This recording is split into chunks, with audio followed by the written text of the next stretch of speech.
안녕하세요. 저는 올해 68살이 된 김영호라고 합니다. 캘리포니아 오렌지 카운티에서 35년째 살고 있어요.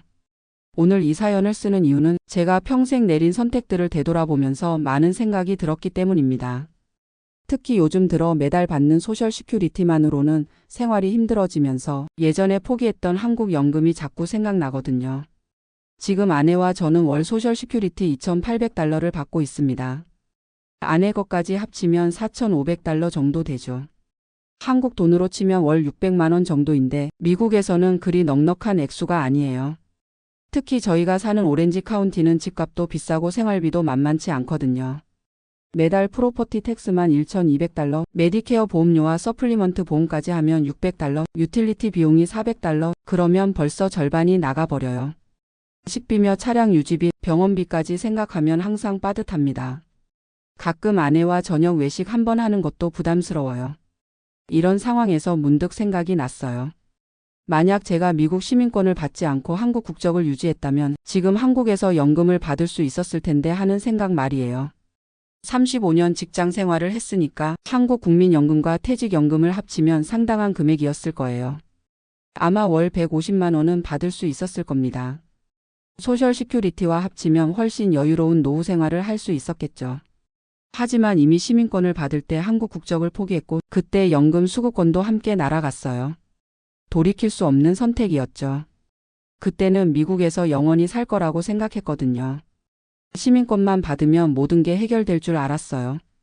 하지만 지금 생각해보니 너무 성급했던 것 같아요. 제가 미국에 온 건 1989년 33살 때였습니다. 한국에서는 중견 전자회사에서 엔지니어로 일하고 있었어요. 그때만 해도 한국 경제가 지금처럼 발전하리라고는 상상도 못했죠. 미국으로 이민을 결정한 건 아내 때문이었어요. 아내의 언니가 먼저 미국에 와서 정착했는데 자꾸 우리도 오라고 권했거든요.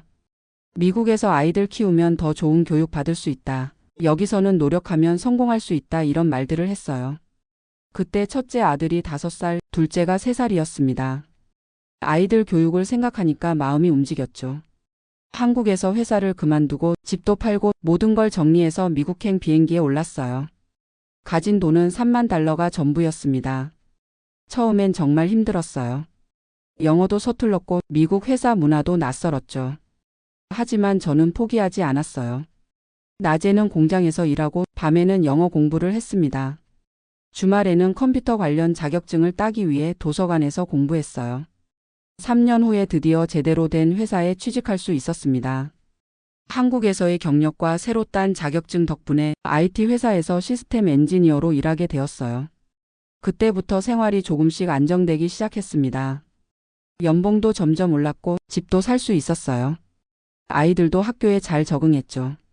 하지만 늘 마음 한편에는 불안함이 있었어요. 영주권자로는 언제든 추방당할 수 있다는 생각, 완전한 미국인이 되지 못했다는 생각이 있었거든요. 그래서 영주권을 받은 지 5년 후인 1997년 시민권 신청을 했습니다. 그때가 제 인생의 중요한 분기점이었어요. 시민권 인터뷰를 받으러 갔을 때 담당관이 저에게 물어봤어요. 한국 국적을 포기할 의사가 있느냐고요. 그때 저는 망설임 없이 예스라고 대답했습니다. 미국에서 영원히 살 거라고 생각했거든요. 한국은 이제 과거일 뿐이라고 여겼어요. 1998년 드디어 미국 시민권을 받았습니다.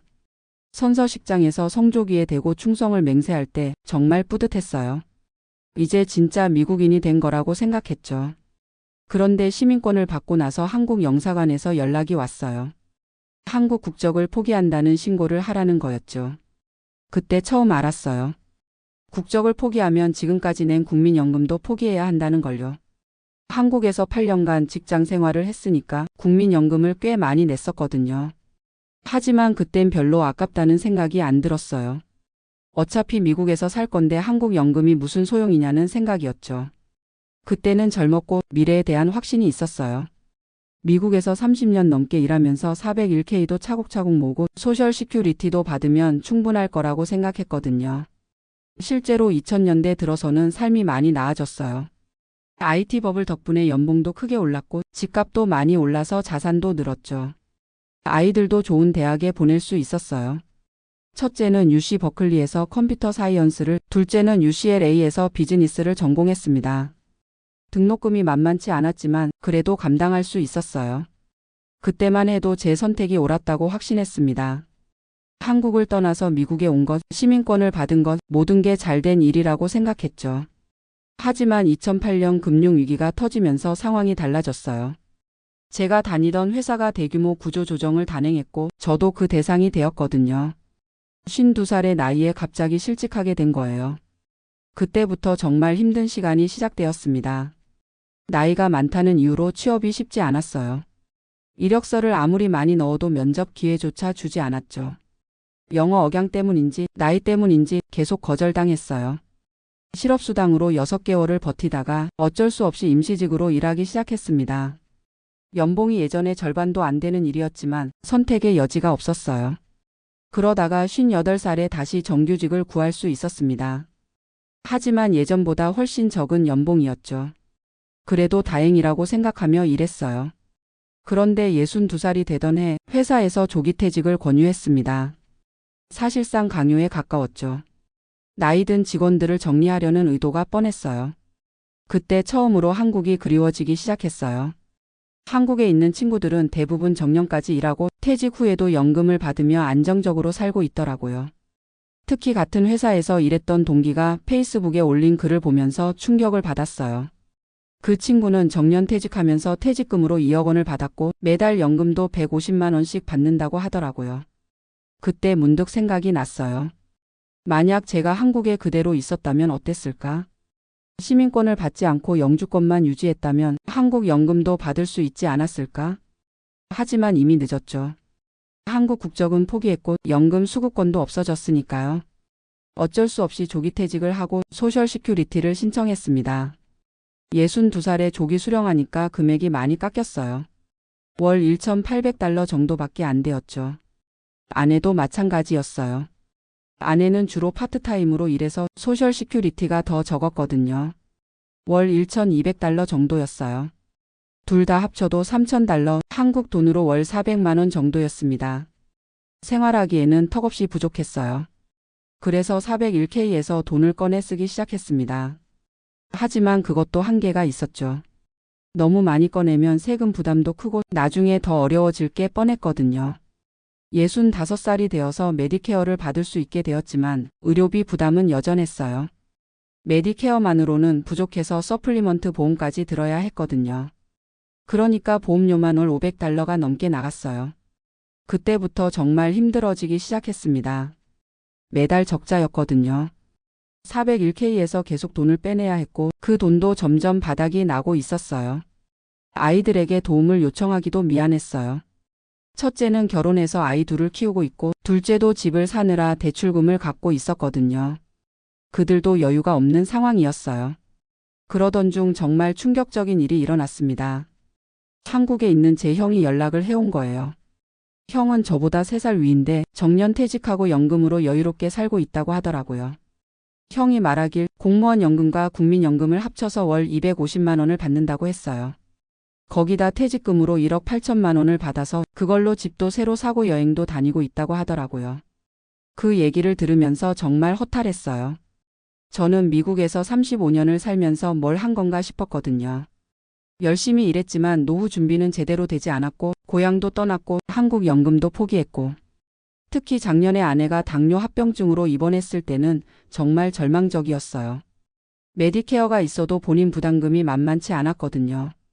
3주 입원하는 동안 들어간 돈이 8,000달러가 넘었어요. 그때 정말 한국이 그리웠어요. 한국에 있었다면 건강보험으로 훨씬 적은 돈으로 치료받을 수 있었을 텐데요. 미국 의료비는 정말 살인적이에요. 그 일을 겪고 나서 진지하게 고민하기 시작했어요. 이대로 미국에서 계속 사는 게 맞는가? 한국으로 돌아가는 게 낫지 않을까? 하지만 현실적으로 쉽지 않았어요. 이미 35년을 미국에서 살았고 아이들도 모두 여기 있고 손주들도 있고 그리고 가장 큰 문제는 한국 건강보험이었어요. 미국 시민권자는 한국 건강보험에 가입할 수 없다고 하더라고요. 민간보험을 들어야 하는데 그것도 만만치 않은 비용이었어요. 그래서 결국 미국에 남기로 했습니다. 하지만 경제적인 어려움은 계속되었죠. 올해 들어서는 더 심각해졌어요. 물가는 계속 오르는데 소셜 시큐리티는 조금밖에 안 올랐거든요. 특히 집세며 식비가 많이 올라서 정말 힘들어요. 최근에는 아르바이트라도 해야 하나 하는 생각까지 들어요. 68살의 나이에 말이에요. 하지만 이 나이에 할 수 있는 일이 많지 않죠. 가끔 밤에 잠이 안 올 때면 생각해요. 그때 시민권을 받지 않았다면 어땠을까? 영주권만 유지하면서 한국 연금도 받을 수 있었다면, 아니면 아예 한국에 그대로 있었다면, 아이들은 한국에서 교육받았을 테고 저는 정년까지 일하고 퇴직금도 받고 연금도 받았을 텐데, 물론 가정법으로 생각해봐야 의미가 없죠. 이미 내린 선택이고 돌이킬 수 없는 일이니까요. 하지만 후회는 됩니다. 특히 요즘처럼 경제적으로 어려울 때는 더욱 그래요. 최근에 한국 친구들과 화상통화를 할 때마다 느끼는 건데 그들은 대부분 안정적인 노후를 보내고 있어요. 연금도 받고 건강보험도 있고 의료비 걱정도 별로 없고. 반면 저는 매달 생활비 걱정을 해야 하고 병원 갈 때마다 돈 계산부터 해야 하고 정말 팍팍한 생활을 하고 있어요. 그래도 포기할 수는 없죠. 이미 이곳에서 35년을 살았고 이제 와서 다른 선택을 할 수도 없으니까요. 대신 조금이라도 생활비를 줄이려고 노력하고 있어요. 쿠폰을 모아서 장을 보고 세일하는 것만 사고 외식은 거의 안 하고. 아내와 저는 이제 정말 검소하게 살고 있어요. 예전에는 상상도 못했던 일이지만 현실이니까 받아들여야죠. 그리고 건강 관리에도 더 신경 쓰고 있어요. 아프면 의료비가 많이 들어가니까 미리미리 예방하는 게 최선이거든요. 매일 산책도 하고 규칙적으로 운동도 해요. 가끔은 이런 생각도 해요. 어쩌면 이 모든 게 저에게 주어진 시련일지도 모른다고요. 젊을 때 너무 쉽게 선택했던 것들에 대한 대가일지도 모르고요. 하지만 그래도 완전히 후회하지는 않아요. 아이들은 미국에서 좋은 교육을 받았고 지금 각자의 자리에서 잘 살고 있거든요. 손주들도 건강하게 자라고 있고요. 그것만으로도 제 선택이 완전히 틀렸다고는 할 수 없을 것 같아요. 비록 경제적으로는 어렵지만 가족들이 행복하다면 그것만으로도 의미가 있죠. 요즘은 새로운 계획도 세우고 있어요. 소셜 시큐리티만으로는 부족하니까 다른 방법을 찾아야겠더라고요. 집을 좀 더 작은 곳으로 옮기는 것도 고려하고 있어요. 지금 사는 곳은 프로퍼티 텍스가 너무 비싸거든요. 조금 외곽으로 나가면 세금도 적게 내고 생활비도 줄일 수 있을 것 같아요. 그리고 파트타임 일자리도 알아보고 있어요. 68살이지만 아직 건강하니까 주 2에서 3일 정도는 일할 수 있을 것 같거든요. 많은 돈은 아니더라도 조금이라도 보탬이 되면 좋겠어요. 가장 중요한 건 마음가짐인 것 같아요. 과거에 대한 후회보다는 앞으로를 생각하려고 해요. 이미 내린 선택이니까 최선을 다해서 살아가는 것이 맞죠. 그리고 저와 같은 상황에 있는 분들께 말씀드리고 싶어요. 이민을 고려하시거나 시민권을 받으실 때 정말 신중하게 생각해 보세요. 특히 연금 같은 장기적인 부분까지 고려해서 결정하시기 바래요. 저처럼 나중에 후회하지 마시고 모든 가능성을 다 따져보시고 선택하시길 바랍니다. 젊을 때는 당장 눈앞의 이익만 보고 결정하기 쉬운데 노후까지 생각해서 계획을 세우는 게 정말 중요해요. 저는 이제 남은 인생을 최대한 의미 있게 살려고 합니다. 비록 경제적으로는 어렵지만 가족들과 함께 보내는 시간을 소중히 여기고 건강 관리도 잘하면서 살아갈 거예요. 그리고 언젠가는 한국에도 한번 다녀오고 싶어요. 35년 만에 고향을 보는 게 어떤 기분일지 궁금하거든요. 물론 경제적 여유가 생겨야 가능한 일이지만요. 오늘 이렇게 제 이야기를 나누게 되어서 마음이 조금 가벼워진 것 같아요. 혼자 속으로만 사겼던 이야기들을 털어놓으니까 시원하네요. 이 사연을 듣거나 읽게 되실 분들께도 도움이 되었으면 좋겠어요. 저와 같은 실수를 하지 마시고 현명한 선택을 하시길 바랍니다. 감사합니다.